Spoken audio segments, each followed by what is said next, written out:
All right, on set with me, Honorable Farah, Maalim, Member of Parliament of the Constituency, equally a legal mind right here in the country. Unfortunately, we had the Honorable Jeremiah Kion who left, but all the same, the show must continue as well. We have so much feedback from you, which we certainly appreciate. Of course, one gentleman here says, wacha wa Kenya wakule ujeuri yao, waliambiwa, wakakataa kusikia. I don't know what it is that Kenyans were told. As well, Cardinali says that, of course, we all hoped that we're going to come out of this, ethnic balkanization kind of thing, but unfortunately, as a people of Kenya, it looks like tribe is the way to go. Honorable Farah, Maalim, that is a very important concern that comes here, that for a moment we feel like, well, we are almost getting emancipation from these, tribal cocoons.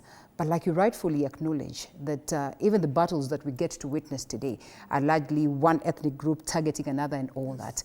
Look, what will it take? The closest we had to having a powerful national integration and unity was after the elections of 2002. Mm-hmm. When all Kenyans came together and elected Kibaki. Kibaki Tosha. The moment Kibaki came on, State House became another ethnic barricaded. Mm-hmm. Within a few days, mm-hmm. Raila was not allowed to go in there. Yeah. The man who was literally responsible for the victory. You see what I mean? Yes. So we lost that golden opportunity. I don't blame Kibaki for it. I blame the handlers who were around him that time. Mm-hmm. The busybodies. Right. The same ones who are peddling the stories right now that Farah wanted to kill 5,000 Gen Zs, Farah wanted, yes. Which is a pack of lies. And you keep telling them, look, this is not true. And they don't. You tell them, look, there are qualified government agencies that have investigated this and have confirmed that this thing is edited. They don't want to hear that. You get my point? Mm-hmm. Because they've been made to understand this was the Kayo Shuka. That's basically what it is. Okay. That you're going to make a lot of noise and you ban parliament, you run into State House again, the man is going to take off with the chopper, mm-hmm. and then of course somebody will come to be sworn in from somewhere else. Why do you think Achago was in Mombasa at that critical moment when Nairobi was burning? Okay. Nairobi was burning. The idea is, the very foolish, silly idea, it was actually a coup, let me tell you, mm-hmm. was that he was going to take a chopper, Ruto, and run off to one of the next countries and then, okay, come. So? Yeah. This is no. You don't have to be a genius to understand simple, basic things that were being done that time. And I think it is time that we all appreciated that this country can be managed by even somebody who is an El Moro. Okay. Are you getting my point? It shouldn't be about the main tribes. No, it shouldn't be about ethnicity. It shouldn't be about ethnicity. It shouldn't be what is called manifest destiny. Mm-hmm. Entitlement, chosen. Are you getting my point? Right. It's not good. It's not going to help us. It never helped us in the past. It will never help us in the future. And in any case, let me tell you one thing. There are no constants in the country. Okay. There are no constants in the country. The Luya nation was... Lembe nation, that one is another one. The Lembe nation, yes. when we got independence, was I don't know, number 4. Amongst the, No, they were not. It's actually now at 2. It was actually one of the smaller ones. Yes. It was, the big tribes and the small tribes. The big tribes were the Luas and the Kikuis that time, of course, the mountain by extension. Today is the second most populated. Today is the second most populated, and undoubtedly in the next 5-6 years it's going to be the first most populated because the rate at which it is, ballooning is big. It's high. And again, others will come up and others will go down. You get my point? Mm-hmm. So even to assume that my community, my region today has a certain numbers over the others, that's not a constant. Anything can happen in 10, 15, 20 years' time. Mm-hmm. You could find yourself number 3 or number 2. Mm-hmm. You see what I mean? So these are the kind of things that we need to disabuse ourselves. Yeah. And politicians are only interested in that temporary gains. Take an office, sit in there for a given period of time, do certain things, awful things, marshal your community to get the votes. I mean, those kind of things we must disabuse. This is the moment. This is the moment. To run away from that. You see, every crisis has got a silver lining. Right. The crisis that we have just come out of right now, in my opinion, it should teach us a lesson that business cannot be as usual. Mm-hmm. This country has got to be integrated. People have to be truthful to one another. Okay. You can't keep on peddling lies and pack of lies here and there. And that people will not like the truthful man for what he says? They don't like a truthful person. I mean, that's exactly the reason why I'm being vilified right now, because they wanted me to be in the opposition. But the truthful man in Rigiji as well has been speaking about... Don't make me laugh. All right, we save that for another day. Somebody says that Mulembe Nation... When you say that, you know, your community did not give us votes, so you stay out there, mukaya hapo nje. Wacha sisi tukule hii mashares yetu kama kuna mabaki alafu tunaweza kueleta moja moja hivi kidogo. But Honorable Farah Maalim, just like you, you've had the DP defending himself, says he did not really mean that. It's there in what do you call it? But anyway, it's in the public domain. But I have no problem with it. By the fair way, enough. I was the first one to shout out his name and say that he is the worst number 2 in this country 1 year before. But later on, we met in Garissa when he was out there to check on the effects of the droughts, rather the floods, and to see how the communities can be taken care of. And we sat down together. We more or less buried the hatchet there, and then I said, look, whatever it was, please go around the country. Don't just be seen as somebody who is coming from one area and is only advocating for one area. Don't be identified. And he accepted in principle. Okay. I don't know what happened later on. I mean, but we lost this. If you want to speak to the president, now that you say sometimes, you know, the handlers around the presidents or the presidency would be the biggest undoing. If you're going to speak to the president of the nation tonight, what would you tell him amidst all these things? Look, let me tell you, Kenya is bigger than everybody. Everybody. So there is no price that we can, no price is too expensive for the unity, the integrity, territorial integrity, the peace, and the stability of this country. Okay. That must be protected at any cost. You must protect that. Other than that, go out and reach out to the 4 corners of this country, unite Kenyans. Those who feel that they are so much entitled that reaching out to the 4 corners of the country is taking away their own entitlement, then of course you just have to talk to them and tell them no. You have to accept. It's a sad, it's a reality. You might not like it, but that's the reality. Okay. There's nothing special about you. We are all the same as a country. In any case, let me tell you one thing. We have seen a lot. We are 60-something years old now as a country. 61 years old. We are 61 years old. And 62 from the time we got internal rule when Prime Minister Kenyatta was there. 62 as a Prime Minister, by the way, with executive authority. Although the governor was there, he was just a figurehead. So 62 years.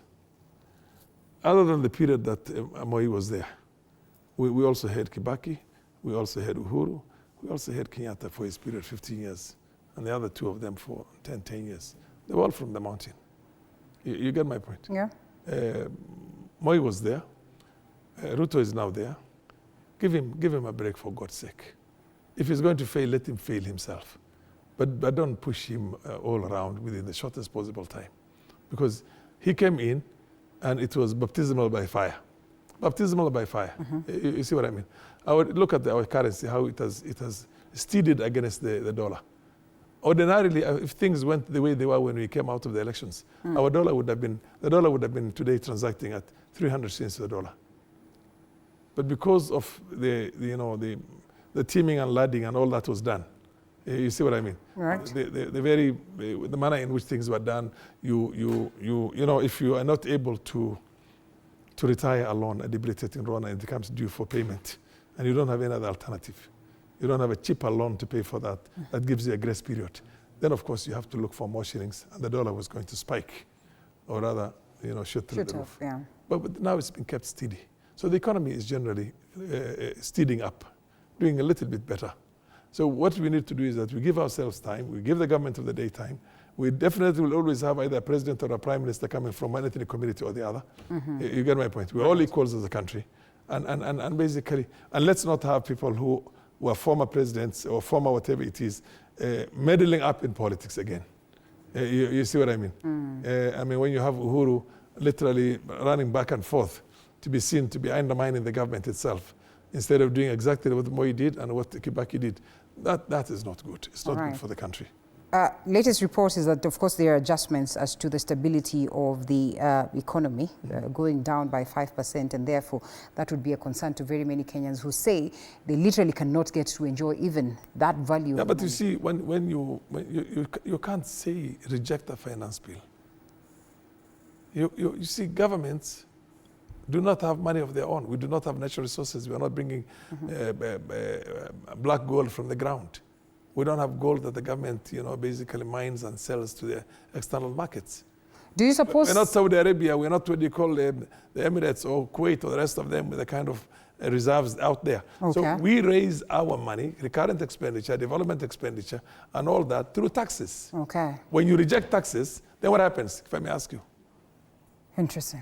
Yeah, I mean, you can't. You can't be asking for services.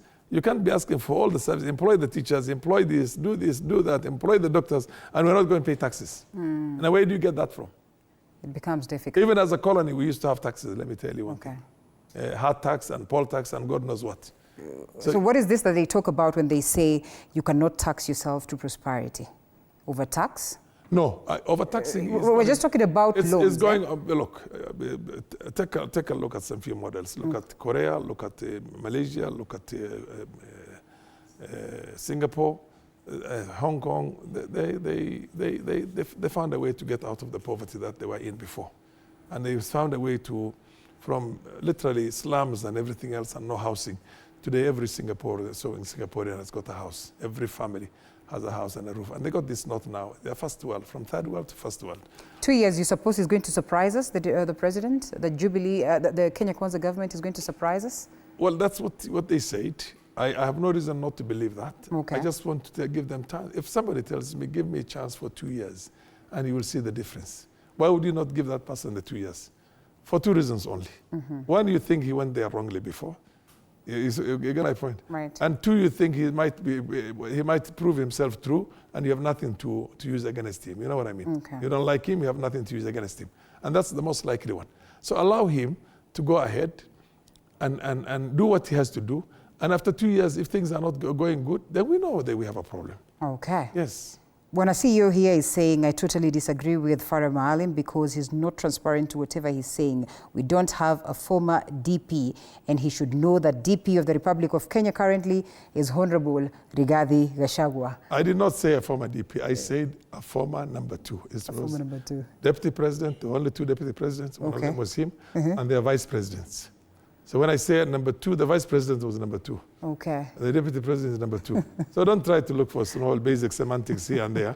Get some points and get us some logic to all right, and then Rizzo says, of course, Honorable Jeremiah Kioni did well to step out, but equally it was important that he speaks, or perhaps he sticks around for purposes of advancing the agenda for the people of Kenya. Absolutely. As well as, thank you so much, Linda. We appreciate the conversation this night. I hope Kenyans can wake up and realize that 2027 is coming, and of course the ball then goes back to the court for them to do the right thing.